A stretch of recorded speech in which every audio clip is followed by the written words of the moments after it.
ఇవాళ చూడండి కుండీలో నేను చామంతి కొమ్మల్ని ఎలా పెట్టుకోవాలో చూపిస్తున్నాను. ముందు అడుగున కుండీకి 3-4 కన్నాలు చేసి పెట్టాలండి. తర్వాత అడుగున గులకరాళ్ళు, కొబ్బరి చిప్పలు, కొబ్బరి తాలూకా వేస్టేజీ వేయాలి. ఇప్పుడు బోన్ మీల్ పౌడర్ చాలా మంచిదండి. రోజెస్కి చాలా కొన్ని మొక్కలకి బోన్ మీల్ చాలా ఉపయోగపడుతుంది. బాగా ఫ్లవరింగ్ వస్తుంది. బోన్ మీల్ ఏమో 2 స్పూన్లు వేయాలి అడుగున. వేసుకున్నాక ఇది పాటింగ్ మిక్స్ అండి. మీకు రెడీగా ఆన్లైన్లో దొరుకుతుంది, లేదంటే నర్సరీలో కూడా దొరుకుతుంది.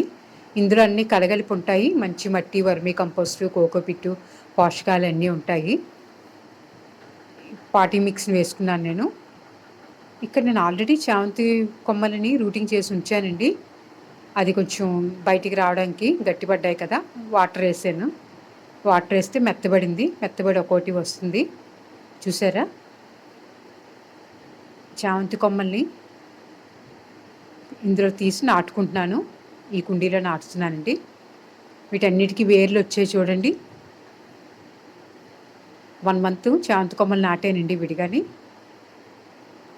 వాటన్నిటికీ వేర్లు వచ్చాక వాటిని విడదీసి ఈ కుండీలో నాటుకుంటున్నాను. రూట్స్ వచ్చాయి చూసారా? వాటిని ఫ్రెష్గా కొత్త కుండీలో మట్టేసి నాటానండి. బోన్ మీల్ వేయడం వల్ల, అలాగే పాటింగ్ మిక్స్ వేయడం వల్ల చాలా త్వరగా ఎదుగుతాయి మొక్కలు. చూసారా? ఇందులో నాటాను. ఇవి కొన్ని రోజులకి గ్రోత్ ఎలా ఉంది కూడా మళ్ళీ మీకు చూపిస్తాను చూడండి.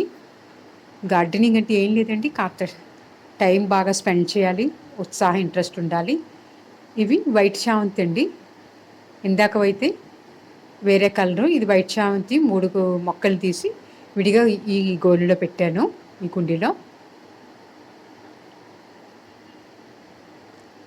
వీటిలో కూడా పాటీ మిక్స్, బోన్ మీల్ వేసానండి. వీటి కూడా ఎదిగాక మళ్ళీ మీకు చూపిస్తాను. మీకు నా వీడియోలు నచ్చితే సబ్స్క్రైబ్ చేసుకోండి.